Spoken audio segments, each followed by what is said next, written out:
I'm proud and delighted to present to you as our final speaker, President Bill Clinton.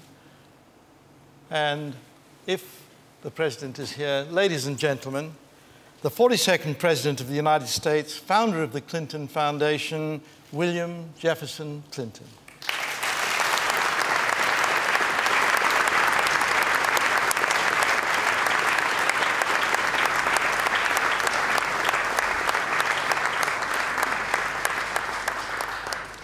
Thank you very much, David. I want to thank you and Catherine for doing such a great job on this conference. I thank Oxford for hosting us, and I'd like to thank Jacob Rothschild and the Rothschild Foundation for their role in this, and thank Jacob in particular for inviting me to participate. I want to thank all the previous participants. I sat in on as many of these as I could, and I learned a great deal. Catherine reminded me before I came up here not to talk too long because she had good questions which might trip me up in some way that you would find interesting. So I want to try to say what I got out of this. Listening to all of you, beginning with my friend and colleague, President Kagame. Very briefly, my journey to this podium started about 40 years ago when I was in law school, and I read a cover story in the New York Times Sunday magazine about the Brazilian rainforest and the importance of the rainforest in providing 20% of the Earth's oxygen from non-ocean sources, and the as yet unknown but incalculable potential value of its biodiversity to the future of humanity. 35 years ago, when I was a 30-year-old Attorney General of my native state, I found Amory Lovins, who you all listened to earlier today, and I got him to come to Arkansas, and we appeared together before the Public Utility Commission, which was seeking to build a new big nuclear power plant that would cost a fortune. And we made the argument in January of 1977 that we should, through efficiency, create as much energy as the nuclear power plant would for a lot less money, creating a lot more jobs. And those people looked at Amory and me as if we had lost our minds. He looked like a professor. They looked at me and thought, how in the hell did that guy ever get elected to anything? I say that because a couple years later, in 1979, my state became the second state in America when I was governor to adopt a bill that Amory advocated earlier that we call in America decoupling. It simply says that if a utility chooses to finance growth in capacity through efficiency, they can charge more per kilowatt hour until they recover the cost of the efficiency. Then the ratepayers' rates drop. But in no case do they have to go up. For 30 years, the utility that was our main provider of electricity fought that and successfully avoided implementing it because they thought they had to keep building more power plants. So even though we had the law on the books, it didn't happen. Last year, literally 33 years after the law passed, the two once young lawyers that helped me pass it were hired by the utility to clear the way to implement it because they finally did an economic analysis and said, oh my God, they were right, we can generate a lot more revenues by investing in efficiency and reducing our carbon emissions, reducing our carbon footprint, and increasing the capacity to grow through efficiency than through plant building. So that's the first point I want to make. This stuff may take a long time when measured against our lifespan, but 33 years in the life of the planet is the blink of an eye. You have to be prepared to pay the price of time if you want to change the arc of history. What we do not know is whether we can move quickly enough to avoid the most calamitous consequences of both climate change and resource depletion. And I'm sort of glad we don't, because if we knew for sure we could, we'd get lazy and push ourselves right up against the limit. And if we knew for sure we couldn't, we'd do the immoral thing and stop trying. But we don't know. I have one more story that echoes that. When in 1997, or late 97, the negotiations at Kyoto on the first climate change treaty were about to be concluded, and they were in danger of not passing. I asked Vice President Al Gore to go and try to wrap up the negotiations. And I said, you know, China and India are not going to be a part of this because they claim they're developing countries, and they are. Just get the best deal you can and come home. We got to start somewhere. So he did. And then you may have noticed, if you're not American, that we have a fairly partisan political environment in America. But in an astonishing act of bipartisanship, the United States Senate voted against that treaty 95-0. I think before Al Gore got off the airplane. It was the only bill I ever lost in the Congress when I was president before I sent it to them. They didn't wait for me to send it to them. They voted against it 95-0 before I sent it there. Why? This is a good news story, believe it or not. Why?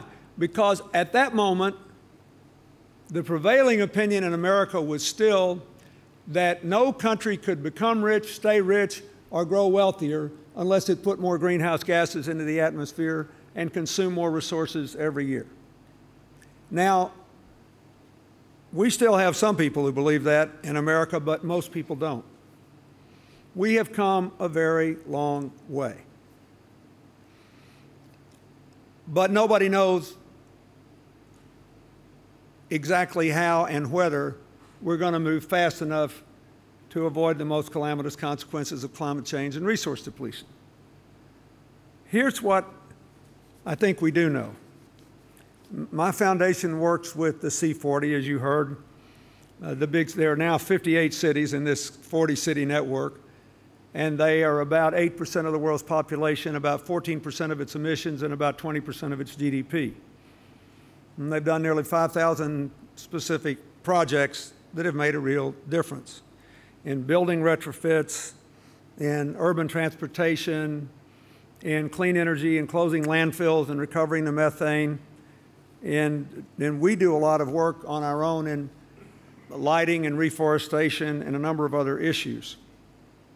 In the UK, we have worked with London, and the UK has 2 of 18 carbon positive development projects that were approved by our board as something that would actually be carbon positive if it got financed and executed. They're commercial projects, they're residential projects, they're mixed-use projects on 5 continents. We have many people who come to the Clinton Global Initiative every year who have made and kept commitments to reduce either resource destruction or greenhouse gas emissions. And we're trying to make Haiti a laboratory in building a country back and taking it forward as maximally as possible with clean energy. Paul Farmer and Partners in Health just completed a hospital in Mirabelais outside Port-au-Prince. It's a teaching hospital that will soon have all 1,800 of its solar panels up. It's the biggest solar building in the Caribbean, in the poorest country in the Caribbean, producing a surplus that will benefit the rest of the country. We are in the process of integrating the electrical grids of the Dominican Republic and Haiti. It's just one island, and building out the wind energy. I want to say more about that. But anyway, I spent a lot of time on this, and it's given me an enormous bias for action. So the first thing I want to say is when I hear people say, well, will the government do what it needs to do? and are they irrelevant? The answer is no, they're not irrelevant. As our friend from China and Brazil said, if you have good government policies, they can make a huge difference. But if you don't, it's not an excuse to do nothing.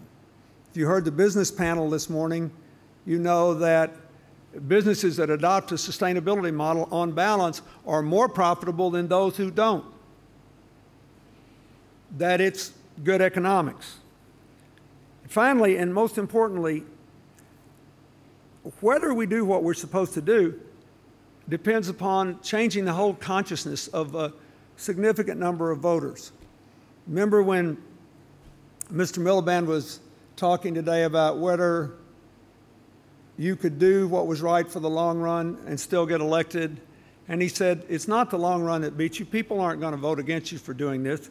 It's all the intervening static. I would say it in another way. The real problem with these issues is that there is not enough informed passion so that if you don't do the right thing, you won't lose. That's a big difference in saying, I'm afraid if I do the right thing, I'll be defeated. That's not really true. I think there are lots of opportunities to be very farsighted in the political system. But if you remember when President Kagame was up here speaking in the first major speech of this conference, and he was talking about agriculture and agricultural capacity, he said, you have to decide whether this is important to you and whether you're going to do it. In competitive political situations, when money and organization is on the side of yesterday instead of tomorrow, tomorrow needs enough passion and information so that people not only think they could get away with it if they did it, but if they didn't do it, the downsides would be measurable and significant. But I think it's a mistake to say, is it business or is it the government or is it the NGO sector? I love Acumen Fund, and I'm glad you had Jacqueline Overgut here. My view of this is that the best models of action have all three groups doing what they should do. But the most important thing I could say to all of you who weren't part of the program is that everybody can and should do something, that the power of example can be way underrated in a world in which we give Rio plus 20 an enormous amount of publicity, and there's not much of an article about the plans Rio has to close its landfills and retrofit its buildings, or the fact that Sao Paulo has already electrical generating plants at its two largest landfill sites. The power of concrete example is not much celebrated, maybe because it's not considered newsworthy because there's no blood on the floor. Something good is actually happening, and once it happens, there's not enough controversy to make it newsworthy. But I think that's the most important thing I can say to any of you. Everybody here knows something I don't. And everybody you're looking at knows something you don't. And the important thing is that when you do something that makes sense, it can make a profound difference. Now, having said this, this is what I think are the most important takeaways from the current conditions. One, pick the low-hanging fruit. The low-hanging fruit in the climate change area is efficiency. Especially, as I heard Amory say this sort of in passing, is we used to have a lot of people and relatively few resources, and now we've got a lot of people unemployed or who don't make a living wage, and we have scarce resources.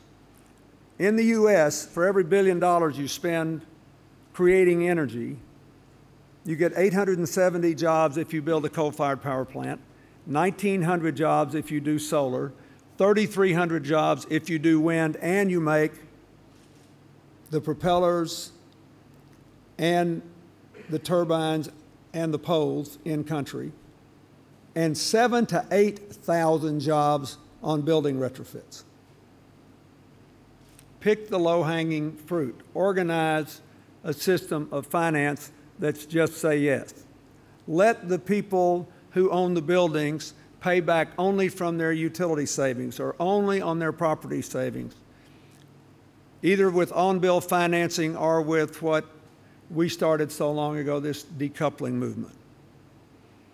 Second, the next most low-hanging fruit is now solar, because the market has virtually collapsed with the aggregate amount of subsidies. And the Chinese gave our work in Haiti, through one of our partners, a cargo container and a half full of solar panels. The Haitians are about to put up 7,000 solar streetlights. It all started when they were forced into camps after the earthquake, and there was no security at night. There was no police force. There was no nothing. And there was beginning to be too much violence and sexual assault. And so I got them hundreds and hundreds of flashlights that we hung up and kept on at night, solar flashlights, and then about 35 solar streetlights, and they liked it. We're about to have 7,000. So I think those are the two areas of low-hanging fruit. Second point I would say is, since nobody knows when the hammer will fall on us and we will have irreversible adverse consequences from either resource depletion, which will be more localized, will we be able to save the water supply in China from the drying up of the Yellow River by the gravity-driven canals from the Yangtze or not? Some Chinese engineers say yes, some say no. I don't know. But on climate change, I have a very different opinion. Buy time. The most important scientific findings in the last year in the whole climate change debate was the findings that if we went after the more rapidly dispersing greenhouse gases, carbon is the biggest problem, but it stays in the atmosphere longest. If you went after methane and black carbon, which you mostly get from burning charcoal, and hydrochlorofluorocarbons and chlorofluorocarbons, which is mostly now, the biggest problem is air conditioners in middle-class homes in India and other places that aren't subject to international limits. If you go after those things and make a real dent, which you could do for relatively less money with relatively less political grief in the wealthier countries, the study that was done claims that it could slow the rate of warming for 2 to 3 decades by half, and that in the Arctic Circle, it could slow the rate of warming by 2/3.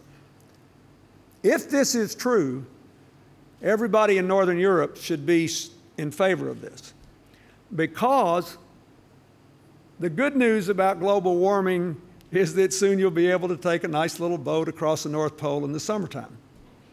The bad news is soon you'll be able to take a nice little boat across the North Pole in the summertime, because the ice pack on Greenland is melting. It is 9% of all the fresh water on Earth on that one island. If it all melts quickly and flows into the North Atlantic and blocks the Gulf Stream, it could make some of the most productive economies on Earth as cold as they were 700 years ago in the Little Ice Age for 4 months a year, shutting down Finland, Sweden, Norway, Denmark, northern Canada, the Northeast United States. Think of how you would feel in Europe when you're worried about the southern economies and whether they can be kept in the euro, whether we can restore growth. If you face that, this is nuts. This is easier. Closing every landfill in every megacity in the world is simply a matter of finance.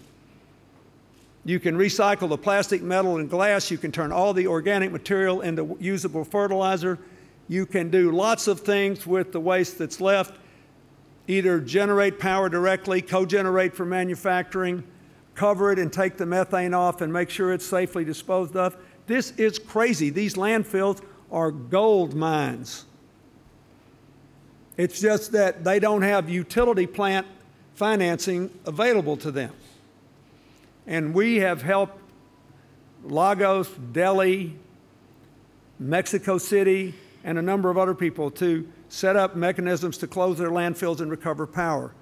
But if we know that getting rid of the rapidly dispersing greenhouse gases can buy time, we're crazy not to do it.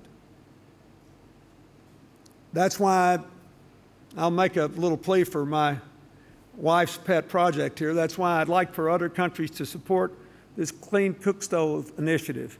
And we have a little project in Haiti, just a little project.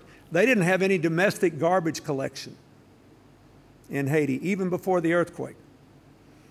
So they started a community group started in a community that had about 200,000 people collecting the garbage, doing the recycling, and turning the paper waste into little briquettes and selling them for less than half the price of charcoal and letting people cook with them.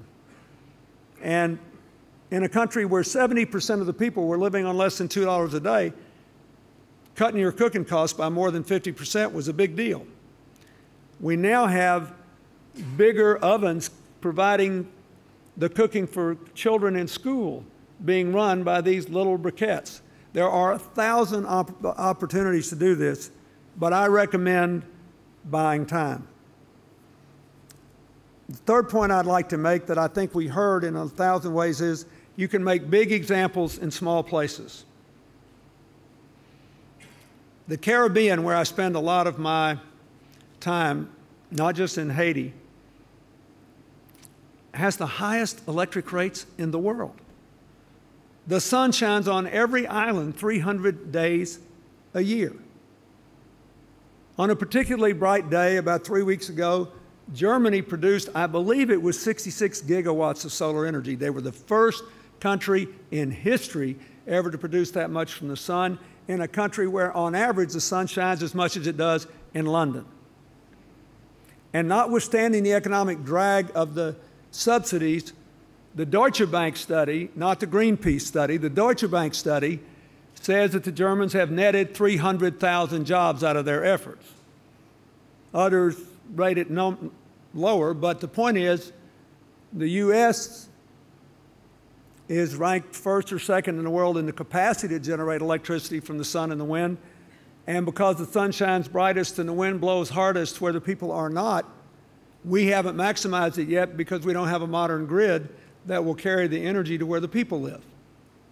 But in the Caribbean, the islands are small. They could all be completely energy self-sufficient and it would be cheaper. Guess who has the highest electric rates in the Caribbean? Haiti, the poorest country. They pay 36 cents a kilowatt hour. So you shouldn't be surprised that fewer than 15% of the people have electricity in their homes.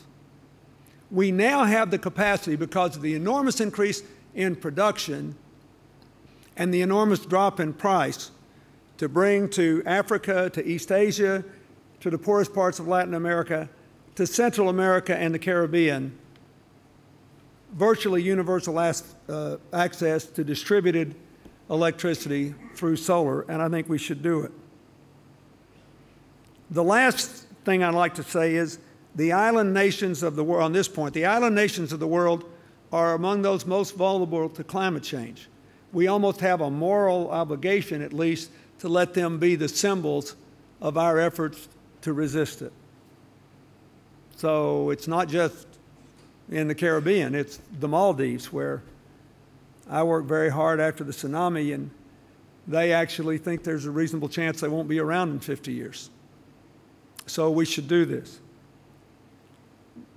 I mean, one other big example in a small place, Costa Rica. Costa Rica's per capita income is twice the average of Central America. 92% of its electricity comes from hydropower. It has vast untapped solar, wind, and geothermal sources. A dormant but rumbling volcano that could generate an enormous amount of geothermal energy. 26% of the country is national forest. 51% of the country is forested, up from 41% a decade ago.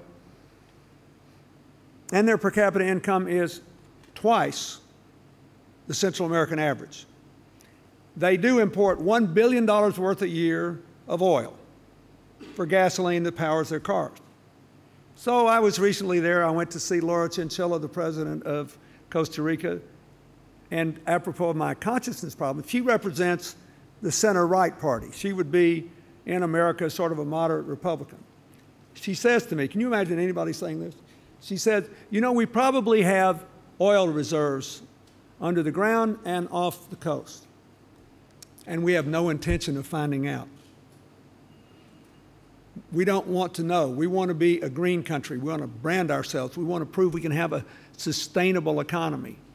And we got this problem. We're importing $1 billion worth a year of oil. What can we do about it? I said, well, 40% of your exports are now high-tech products from Silicon Valley companies, right? Which is true. That's 40% of their exports.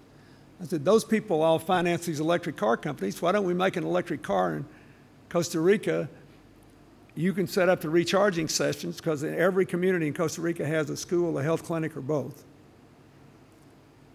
And you can sell them without duty to Mexico and the United States. She said, great idea, get me one.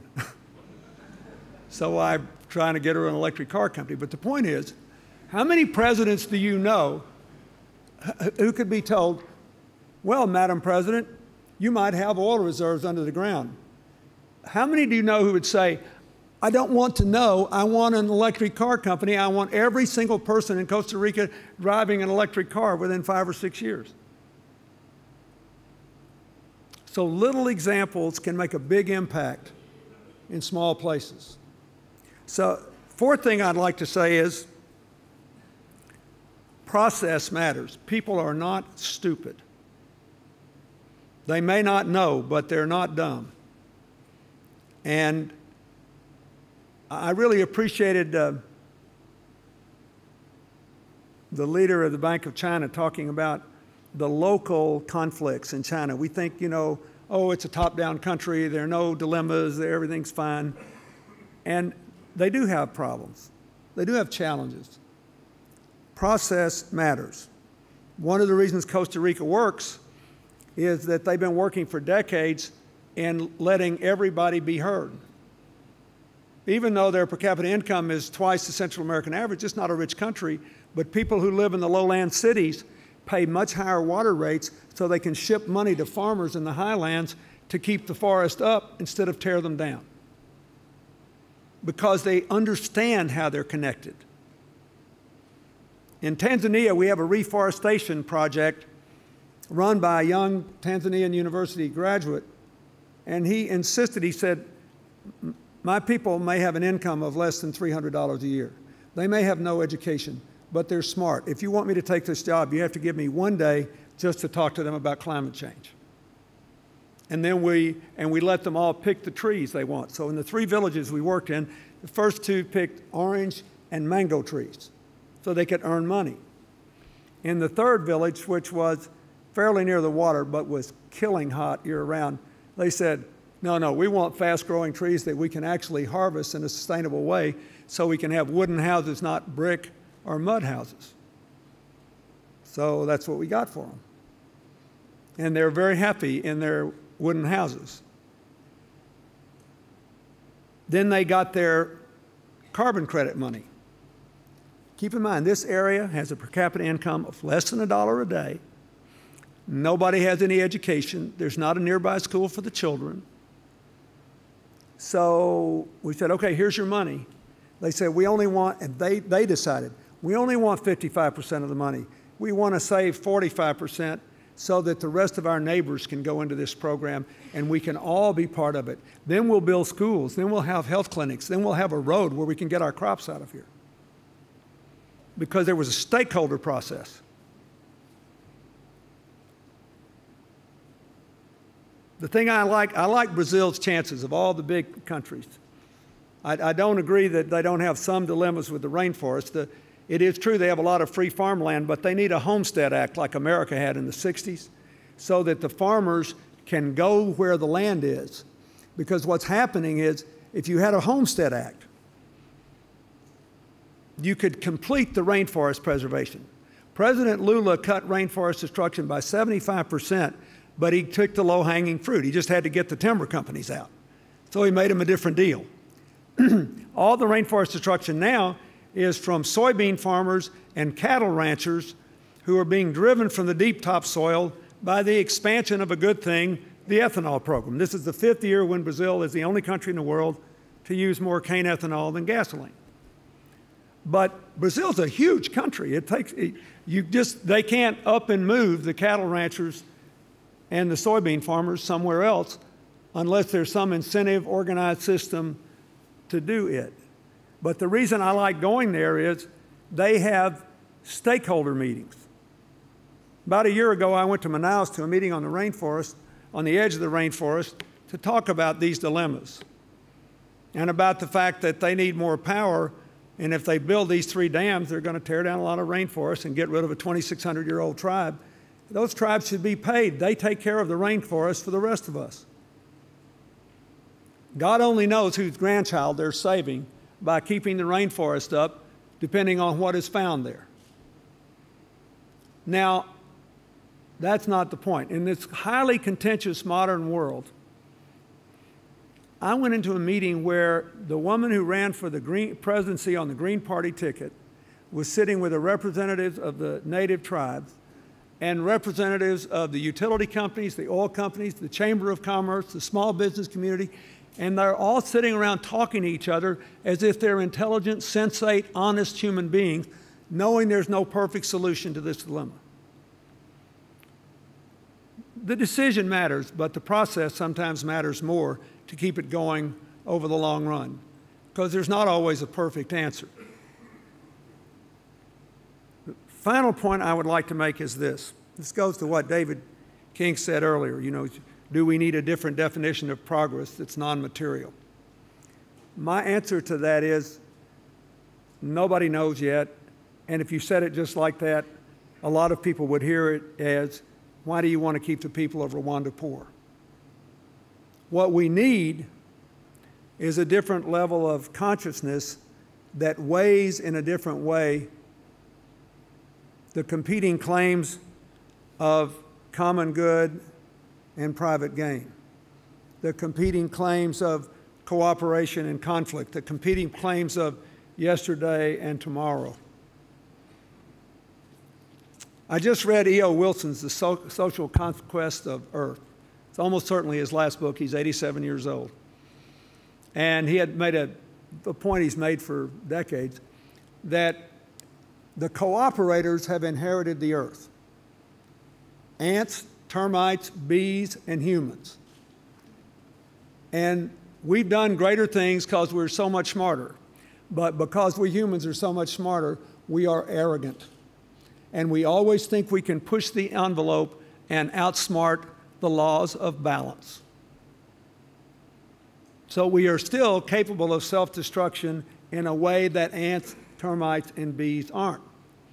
And in every little book, he'll remind us that the aggregate weight of ants on Earth is greater than the aggregate weight of human beings. So we don't need to get so arrogant. And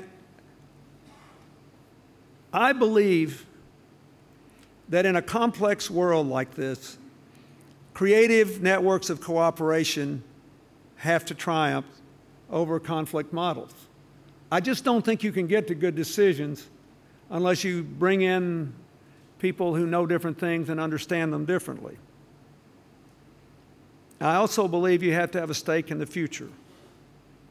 So I will close with these 2 examples briefly. Every year, our Clinton Global Initiative partner, the Hult Business School, private, for-profit business school network, sponsors a competition that any university team on earth can enter, inviting them to submit case studies for how to solve one of our problems. This year, the winning team for how do you take advantage of the decline in solar panel prices to get 20 million panels out in 1 year. So we take to scale all these nicely intentioned things. The winning team was from New York University, from the campus in Abu Dhabi, and the team was a young man from China, and one from Taiwan. A young person from India and one from Pakistan. And they were so over it. They could have cared less because they were living in the future. The real secret of President Kagame's success, even more than his great management and his driving discipline and getting all the adults to go out once a month to clean the streets of Kigali so people don't associate having a low income with being sloppy and not intelligent. The real secret is he freed his people to live with the truth of their past without being paralyzed by it. When the genocide memorial was finished on a beautiful hillside outside of Kigali, and it contains the bones of 300,000 people, and a little, very informative museum, very clinically, straightforwardly telling you what happened. I was given a tour, because I tried to help them raise the money to finish it, by this dazzlingly handsome young Rwandan who was probably in his mid-20s, and it looked like either he was a movie star or a graduate of the Harvard Business School who was bound to get a good job in a hurry. And he's given me a tour, and I said, "Did you lose anybody?" He said, "Yeah, my mother, my father, my brother, my sister-in-law." He said, "If you stop at my aunts, my uncles, and my first cousins, I lost 73 people."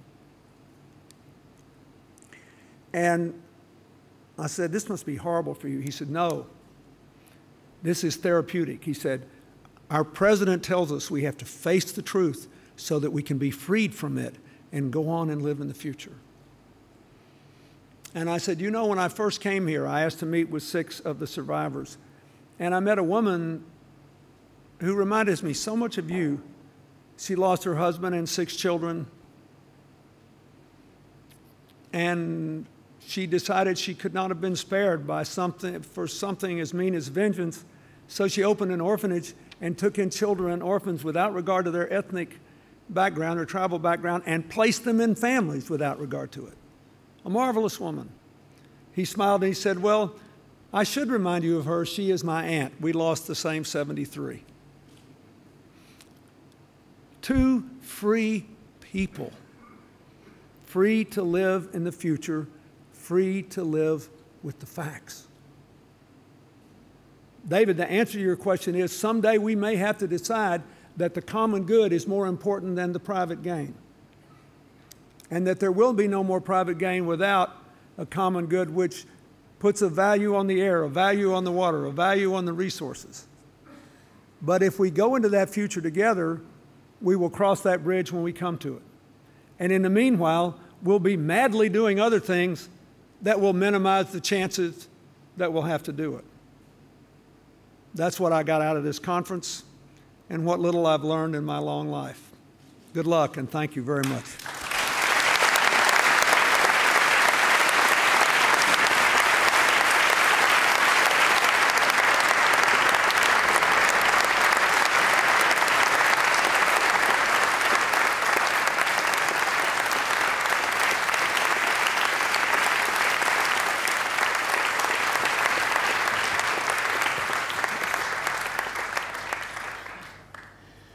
Thank you so much.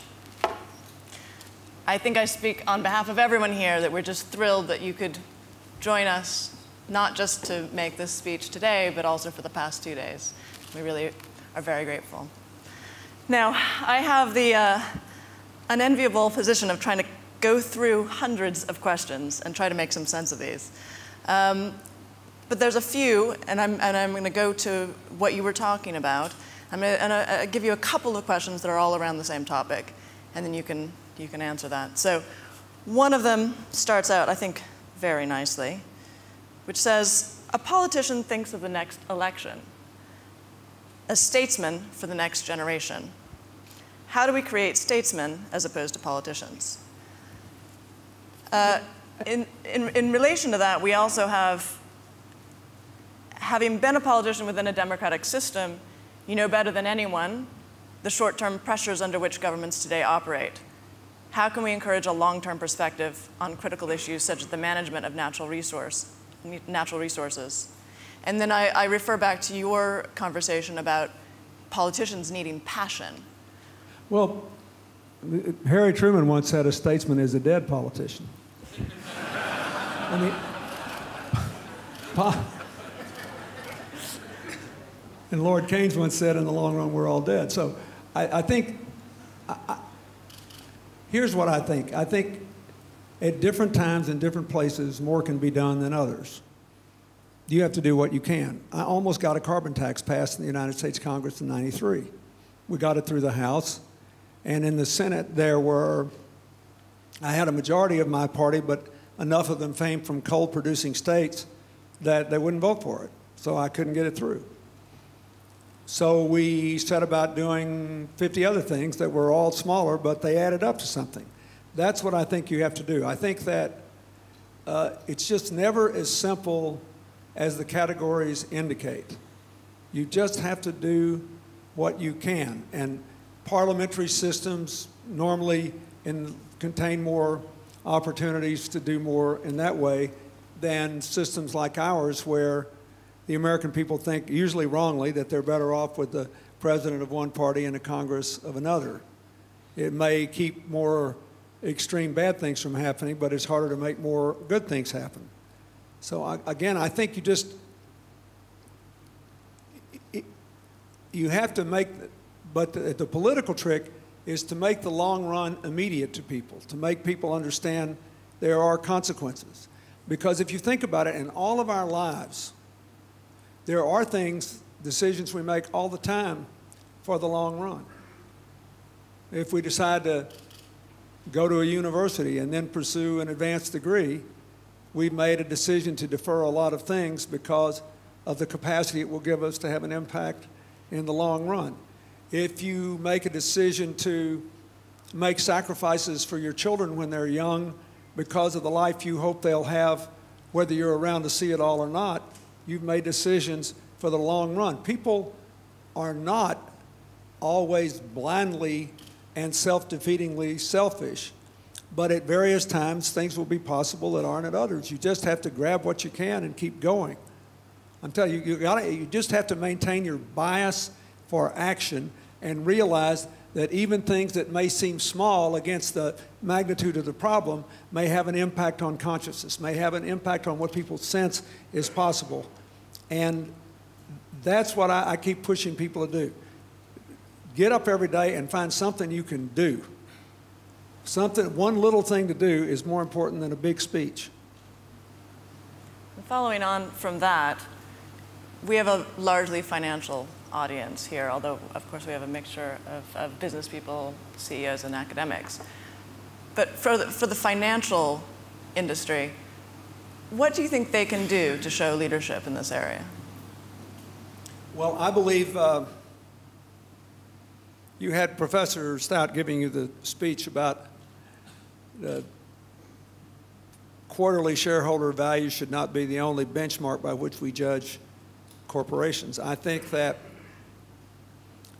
fact that companies, on balance, that follow sustainable development paths are more profitable than those which don't means that it's worth investing in something with a slightly longer time horizon. In the United States, for example, because of the assumption that short-term shareholder value is all that matters to big investors, we now have a lot of states passing laws authorizing the creation of a different kind of corporation, a so-called B corporation, stands for benefit, where you write into the incorporation papers that this company is a long-term value company that also takes into account the interest of its employees, its customers, and the communities of which it is a part. Now, I'm with her. I really believe if you read the whole history and body of corporate law, you can make a compelling case that you don't have to do that, but a lot of people think you do. So I think that if you live in a country, not America, where you think this is a possibility, you ought to look at these B corporations and see if some comparable law would help. And if you live in America in a state that doesn't have this law, you ought to look at it and see if you think it would make a difference. But I think we've got to get back to a stakeholder society that doesn't give one class of stakeholders an inordinate advantage over others if they have a lot of skin in the game. And as we've seen, if the corporation goes south, either literally or figuratively, a lot of people have skin in the game. I'm just going to encourage people to continue to submit questions because they will come through. I'd like to put this in the context of what we've been discussing today as well. So the question is, how important is the next US presidential election for the future of the planet? What we've heard a lot over the last 2 days is that the future is in Africa, in Asia. So given that, how important is the next president of the United States? Oh, it's really important. And I say that because, well, I'll just give you 2 examples. President Obama has tried to create a stakeholder process. One of the most important things that's happened in the last 3.5 years is the agreement between labor, management, the government, and all the major environmental groups on the details of how to raise auto mileage standards a lot in a relatively modest amount of time in a way that will create 150,000 new high-tech jobs and dramatically decrease fuel usage in America and put money in consumers' pockets. And again, there's been relatively little press on it. There was a big story the day he did it because there was no blood on the floor. So how can it possibly be newsworthy, right? But it was the kind of process that I think we need in America. You had people with very different perspectives. They had disagreements, but they met for the purpose of reaching consensus. If I sat alone in a room with our distinguished banker here, we know different things. We have different lives. We would have different opinions. But if our goal was to reach an agreement, chances are we'd do it.